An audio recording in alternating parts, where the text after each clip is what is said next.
सभी भक्तजनों को मेरा निवन प्रणाम। राम राम, जय श्री कृष्णा। पूनम सिहा की दुनिया में आप सभी का बहुत बहुत स्वागत है। जांबा पुराण भूत सेवी साड़ियाँ को रोटो गांव से उठाना।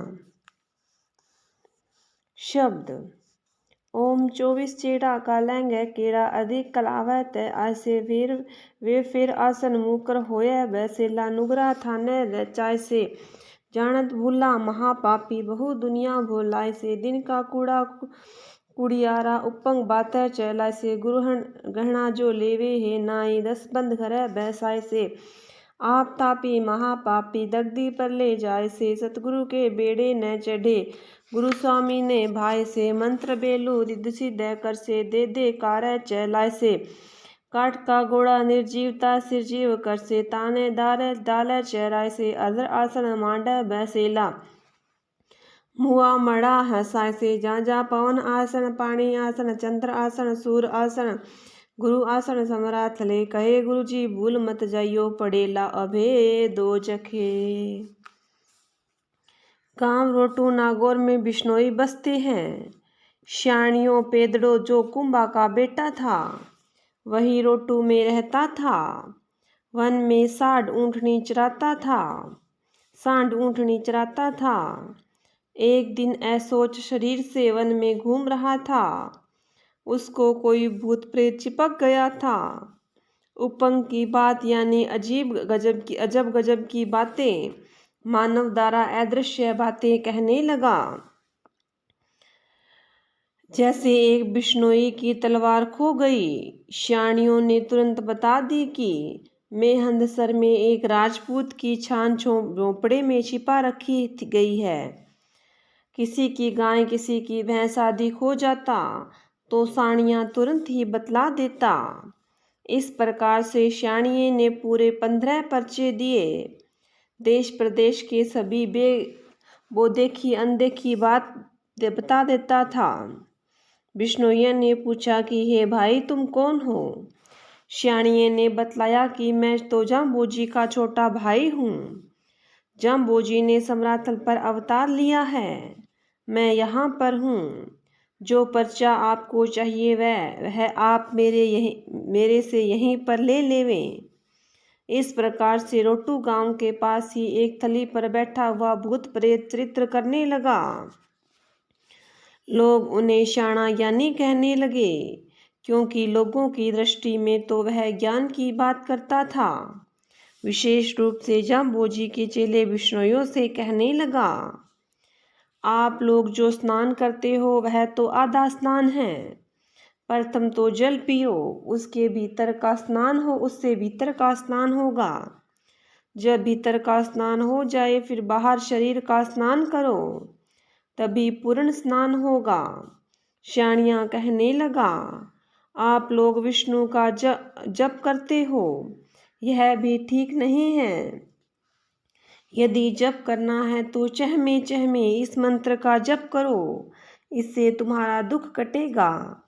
इस प्रकार का पाखंड देखकर वीरम बहादुर जाम्बोजी के पास समराथल पर पहुंचा। हे देव, आप ही जैसा हमारी थली पर भी प्रकट हुआ है। जिस प्रकार से आप अलौकिक लीला करते हैं उसी प्रकार से वह भी करता है। यदि कोई चोर चोरी करके चला जाता है तो शाणिया उसे तुरंत बतला देता है। वह तो आपका छोटा भाई भी अपने को बतला रहा है। आपके ऐसे कितने भाई हैं। केवल पर्चे ही नहीं देता, वह तो आपकी तरह ही धर्म की बात बतलाता है। एक नया पंथ भी बतलाता है। वह आदेश देता है कि पहले जल पियो, पीछे स्नान करो और चहमे भजन करो। जाम्बोजी ने कहा, यह तो चेड़ा है, अधोगति में पड़ा हुआ भूत प्रेत योनि को प्राप्त जीव है। यदि वह तुम्हारे यहाँ रहेगा तो विष्णु पूजा धर्म नियमों में विघ्न पैदा करेगा, उसे वहाँ से भगाना ही होगा। जाम्बोजी ने रोटू गांव के लिए प्रस्थान किया और गांव के निकट साथी में खेजड़ी वृक्ष के नीचे आसन लगाया। गांव के लोग देव दर्शनार्थ आते और पूछते, कहो देव जी, आप कितने भाई हैं? एक तो हमारी थली में अवतरित हुआ है, आपकी तरह ही लीला कर रहा है, किंतु हमें पता नहीं कि आपका पंथ सत्य है या आपके छोटे भाई का। वैसे तो आप बड़े सिद्ध हैं, आपका भाई सेना छोटा सिद्ध है, वह तो सदा ही हमारी थली में विराजमान है। ग्रामीण भक्तों के सरल सहज वचन सुनकर श्रीदेव जी ने कहा, अच्छी बात है, यदि छोटा भाई सिद्ध है तो, किंतु आप लोग जाओ और छोटे भाई को यहीं पर बुला लाओ। जाम्बोजी की आज्ञा शिरोधार्य करके 4 जने सानिया को बुलाने के लिए चले। कुछ लोग खेल देखने के लिए उसके साथ ही साथ चल पड़े। थली पर जाकर देखा, सानिया वहां पर बैठा ध्यान लगा रहा था। उन लोगों ने जाकर बतलाया और कहा, चलो ज्ञानी जी, आपके बड़े भाई आए हैं, तुम्हें वहीं पर बुलाया है। ऐसी बात सुनकर सानिया क्रोधित होकर कहने लगा, मुझे बुलाने वाला अनाड़ी कौन है? बिश्नोइयों ने कहा, रे सानिया, ऐसा क्यों बोलता है?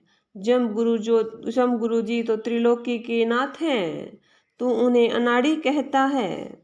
सानिया ने कहा, जिसको गर्ज होती है वह अपने आप चला आता है, मुझे तो गर्ज नहीं है। यदि जाम्बोजी को गर्ज है तो वे वहीं पर चले आवें, मैं तो अपने आसन पर बैठा हूँ। जो आसन पर बैठा होता है वही बड़ा होता है, दूसरे बोह करके आने वाले छोटे होते हैं, दूसरे बाहर से आने वाले छोटे होते हैं। यदि उनको मिलने की इच्छा है तो यहाँ पर चले आएं, अन्यथा वहाँ पर चले जाएं। मैं नहीं जा सकता, क्योंकि यह मर्यादा के विरुद्ध है। सानिया द्वारा इस प्रकार का जवाब सुनकर रोटू गांव के लोग वापस आ गए और कहने लगे, हे महाराज, वह तो आ नहीं रहा है और अपने को ही बड़ा सिद्ध आसनधारी बता रहा है, आप स्वयं ही वहां पर चलो। जाम्बोजी ने कहा, आप लोग दोबारा जाओ और उसका हाथ पकड़कर थली से नीचे घसीट लेना। जब तक वहां थली पर बैठा हुआ है तभी तक ये बातें कर रहा है, वहां से घसीट लेंगे तो तुम्हारे साथ चल पड़ेगा, तुम्हारा सामना नहीं करेगा। वे लोग वापस गए और जाकर कहा, हे अरे सानिया, तुम्हें जाम्बोजी ने बुलाया है, तुम्हें से कुछ बातें करनी है। तब सानिया झुंझला कर विरम के मुख पर थाप चलाई। उसी समय ही विरम ने सानिये को हाथ पकड़कर थली से नीचे घसीटा। वो जाम्बोजी के पास लेकर आ गए। वह चुपचाप बिना विरोध किए ही चला आया। जाम्बोजी ने कहा, दूसरा पंथ क्यों चलाता है? अपने को देवता क्यों कहता है? बिना स्नान किए जल क्यों पिलाता है? चहमे चहमे भजन क्यों बताता है? चहमे चहमे भजन तो भूत पितर करते हैं। सानिया कहने लगा, मैं तो अपना जो सिद्धांत है वही बतलाता हूँ, मुझे झूठा उलाना क्यों देते हो? जो मैं हूँ वही मैं कर रहा हूँ, इसमें आप मुझे दोषी नहीं कह सकते। जमाती लोगों ने पूछा, हे देव, हमें आश्चर्य हो रहा है कि यह खोई हुई वस्तु कैसे बता देता है। यदि यह अभी आपके सामने से लोप हो जाए तो क्या होगा? तब जम्बेश्वर जी ने शब्द सुनाते हुए कहा, यह असली ताकतवर चेड़ा भूत प्रेत है। ये चेड़े 24 प्रकार के होते हैं। कलंगी वाले कीड़े जोंक की तरह दूसरों के चिपट जाते हैं। ये भूत प्रेत अधोगति प्राप्त साधारण जीव ही तो होते हैं, किंतु इनका वायु प्रधान शरीर होने से दूर दूर तक वायु के साथ सम्मिलित होकर जान लेते हैं तथा किसी अन्य मानव आदि शरीर में प्रवेश कर जाते हैं। फिर उनका खून जोंक की तरह चूसते हैं। कुछ कलाबाज लोग भी होते हैं जो अपनी कला द्वारा लोगों को मोहित करके अपनी पाखंड क्रिया में सफल हो जाते हैं। कुछ लोग आसन लगाकर समाधि ध्यान का ढोंग करके भी लोगों को ठगने में सफल हो जाते हैं। कुछ नुगरा गुरु विहीन मनमुखी लोग पेट भराई के लिए कहीं कोई मूर्ति की स्थापना कर लेते हैं और उसे ही देव कहते हैं। लोगों को भेंट चढ़ावा चढ़ाने के लिए प्रेरित करते हैं, जानते हुए भी कि यह मूर्ति कोई देवता नहीं है, फिर दूसरों को भुलावे में डालेंगे। ऐसे लोग तो महापापी हैं। अनजान से पाप हो जाता है तो पापी है, किंतु जानते हुए पाप करता है, भूल करता है, वह महापापी है। ऊपर से दिखावे के लिए तो सत्य का आचरण करते हुए मालूम पड़ते हैं, किंतु उनका दिल झूठ कपट वासना से भरा हुआ है। ऐसे लोग उपंग बात, उटपटांग बातें चलाएंगे। गुरु के कथना अनुसार जो जीवन यापन करेंगे नहीं, किंतु मनमुखी चलेंगे। अपनी कमाई का 10वां भाग दान देना चाहिए, वह न करके घर में ही अर्थ लगा देंगे। समय ही मूर्ति की स्थापना करते हैं और समय उसको नमस्कार करते हैं। ऐसे महापापी दग्ध नरकों में गिरेंगे। सतगुरु के द्वारा बताए हुए मार्ग पर तो चलेंगे नहीं। गुरु स्वामी की बात अच्छी नहीं लगेगी। ऐसे अज्ञानी जन मंत्र द्वारा, मिट्टी द्वारा रिद्धि सिद्धि दिखाएंगे। कभी मंत्र द्वारा जल को कार दिला करके लोगों को भ्रमित करेंगे। सबकी यह सिद्धि का प्रदर्शन करेंगे। लकड़ी का घोड़ा बना करके उस निर्जीव को सजीव करके उसे हो सकता है दाल भी चरा दे। कभी कोई धरती के ऊपर अधर आकाश में आसन लगाकर बैठ जाएंगे, मुर्दे को हंसा सकेंगे। फिर भी हे लोगों, सावधान रहना। यहाँ जब तक सूर्य का आसन, चंद्र का आसन, पावन का आसन, जल का आसन मर्यादा स्थिर है, ये सभी अपनी अपनी मर्यादा पर टिके हुए हैं, तब तक जाम्बोजी कहते हैं कि मेरा आसन सम्राटल पर स्थित है। सतगुरु कहते हैं कि हे लोगों, भूल नहीं जाना, अन्यथा तो दोरे नरक में गिरोगे। ये 24 प्रकार के चेड़े आपको भुलावे में डाल सकते हैं, सावधान रहे। रणधीर कह आशा। जाम्बोजी ने हजूरी शिष्य रणधीर से पूछा, हे देव, आपने जो शब्द कहा, मुआ मड़ा हसाई से, काठ का घोड़ा निर्जीव सिरजीव करस्य इत्यादि कलाकार आएंगे, विचित्र करतब करेंगे, तो बेचारे इस साणिये का क्या दोष है? यही उनसे पीछे क्यों रहे? जाम्बोजी ने समझाते हुए कहा, ये भूत प्रेत कलाकार अपनी औकात के अनुसार ही जान पाएंगे। जो ईश्वरीय कर्म है वह ये नहीं कर पाएंगे। इन्हें धरती में गड़ी हुई वस्तु दिखाई नहीं देगी। ये जल का घृत नहीं बना सकते, दूसरे के मन की बात नहीं बता सकेंगे और न ही जान सकेंगे। स्वर्ग पहली मार्ग नहीं कह सकेंगे। ये उपयुक्त बातें सतगुरु ही जानते हैं। ये भूत प्रेत नहीं, यही इनकी पहचान है। सतगुरु ने कहा, जो मेरा है, भक्त ज्ञानी है, भगवान का प्रेमी है, वह तो अपनी मर्यादा को छोड़ेगा नहीं। दूसरे लोग ही इनके चक्कर में फंस जाएंगे। सतगुरु में छाया अर्थात वन में ही मृत शरीर को छोड़ने की प्रक्रिया थी। तब तो भूत प्रेतों को मेरू पर्वत की छाया जहाँ तक पड़ती थी उतना ही भूत दिखता था। त्रेतायुग में जल का दाग था, यानी मृत शरीर को जल में बहाने का विधान था। तब तो एक समुद्र से दूसरे समुद्र के बीच जितना फासला है उतना भूत को दिखता था। द्वापर में अग्नि का दाग था, यानी मृत शरीर को अग्नि में जलाया जाता था। तब तो अग्नि की ज्योति प्रकाश जहाँ तक दिखाई देता है उतना भूत को सूझता था। जब कलयुग में धरती को दाग है, धरती में मुर्दे को गाड़ा जाता है, इस समय मनुष्य की आवाज़ गायक के रंभाने की आवाज़ जहाँ तक सुनाई देती है वहीं तक भूतों को दिखता है, अर्थात जहाँ तक धरती है वहीं तक दिखता है।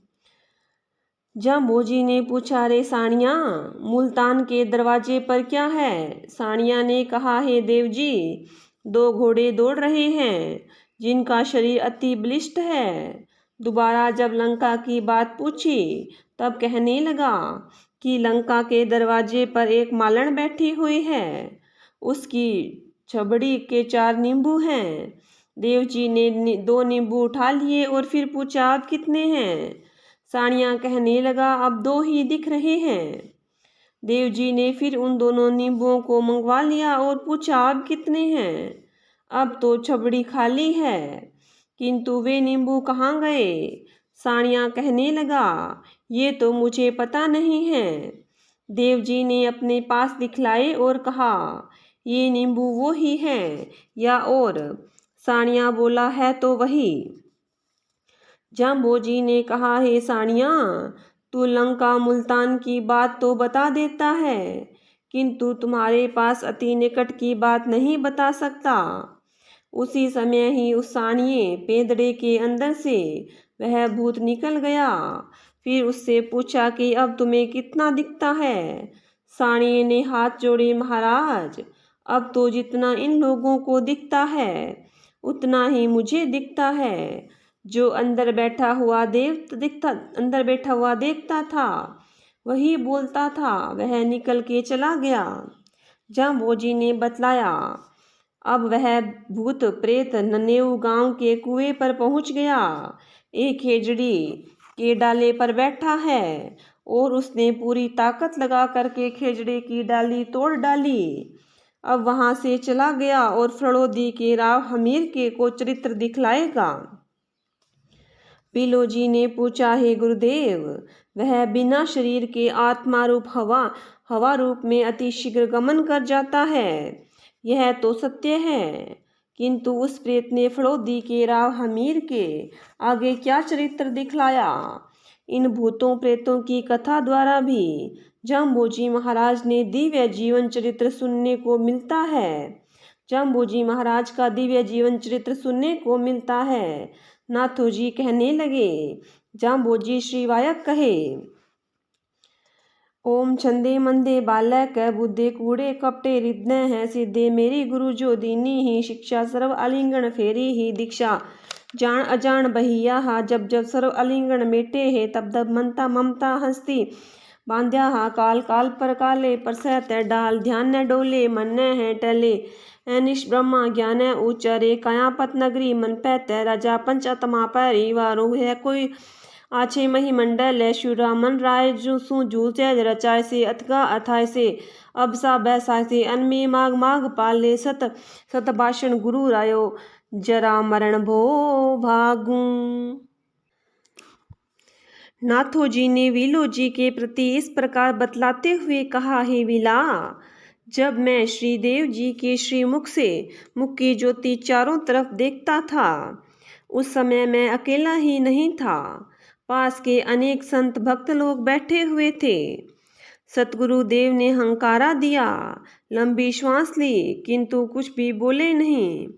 उस समय वहां उपस्थित संत श्रोमणी रणधीर जी ने श्री देव जी से पूछा, आज आप किस पर प्रसन्न हुए?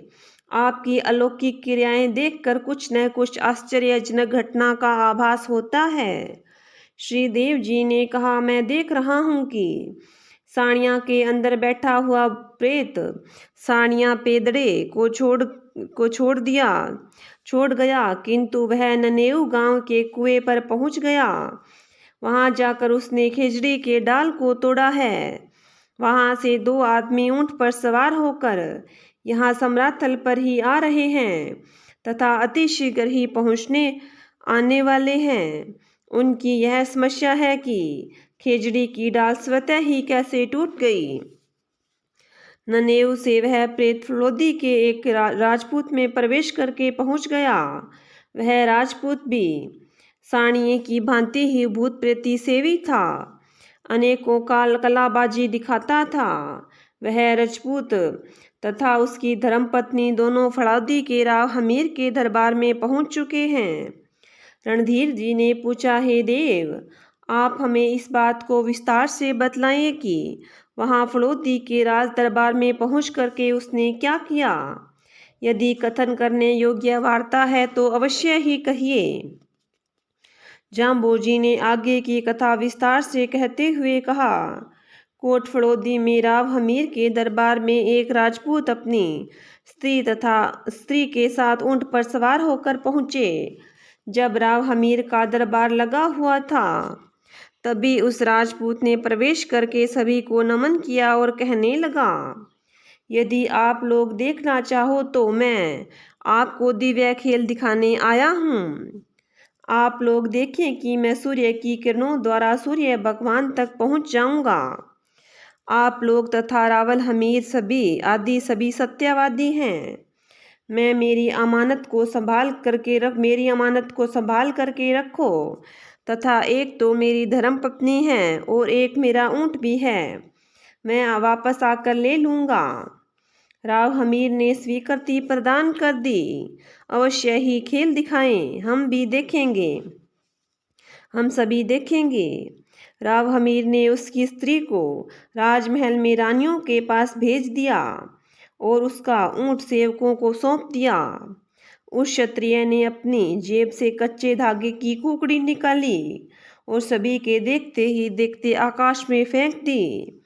वहां उस कुकड़ी के सहारे वह सभी के देखते देखते आकाश में चला गया। कुछ दूर तक तो लोगों ने जाते हुए देखा, किंतु वह तो इतना ऊंचा चला गया कि लोगों की आंखों से ओझल हो गया। क्षत्रिय सूर्यलोक में गया, वापस आ जाएगा।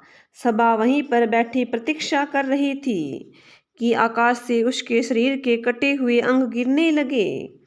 सर्वप्रथम एक हाथ तो आभूषणों से युक्त था, धरती पर आकर गिरा। देखते ही देखते दूसरा हाथ और दोनों पांव तथा धड़ आकर सभी के सामने गिर पड़ी। सभी ने देखा कि यह शरीर उस क्षत्रिय का है जो सूर्यलोक में गया था। कहीं युद्ध हुआ होगा, वह तो मारा जा चुका है। उस क्षत्रिय की धर्मपत्नी ने कहा कि तुम्हारा पति तो वीरगति को प्राप्त हो गया। ऐसी बात सुनकर उस सती ने शरीर के अंग एकत्रित करके पति के वियोग में विलाप करने लगी।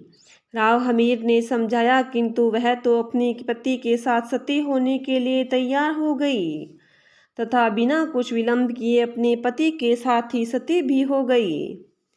सभी लोग जिंदा मुर्दे के साथ ही जला करके वापस लौट आए। तीसरे दिन तैयार भी कर डाला, बात समाप्त हो गई।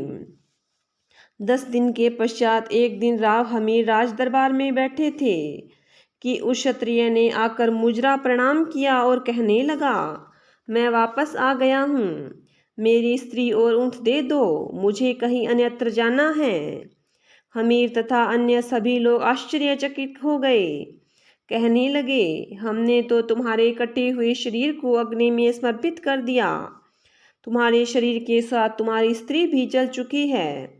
10 दिन व्यतीत हो गए हैं, जले हुए भी क्या वापस लौटाए जा सकते हैं।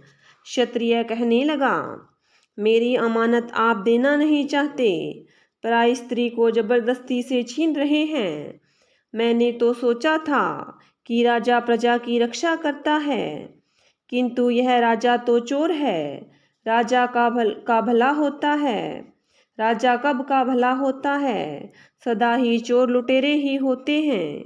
या तो तुम मेरी स्त्री को वापस दे दो जो तुमने महलों में छुपा रखी है, अन्यथा मैं स्वयं बुला लेता हूँ, तुम्हारी बेइज्जती होगी।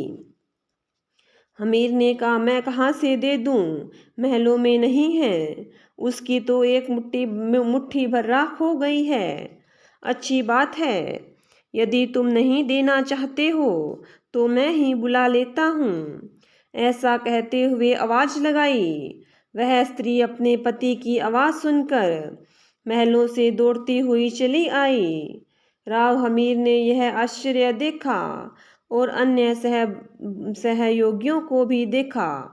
राव हमीर कुछ भी समझ नहीं आया और कहा, कैसे हुआ किम कर्तव्य में मूड। हमीर ने 2 आदमियों को समराथल पर भेजा और आदेश दिया कि जाम्बोजी से पूछकर आओ, हमें बतलाओ कि यह राज क्या है। हे विला, हम लोग देवजी के समीप थे।